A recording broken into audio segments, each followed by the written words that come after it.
Magtatanim po tayo ng crepe myrtle. Baby crepe myrtle po.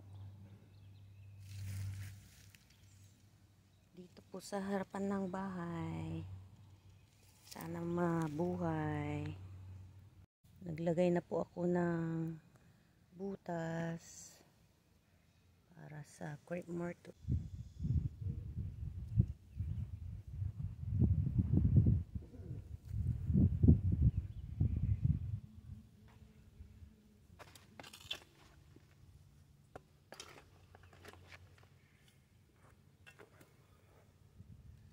Diligan po natin para mabuhay.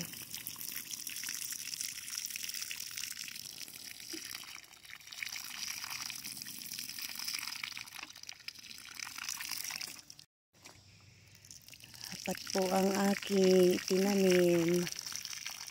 Sana mabuhay silang lahat.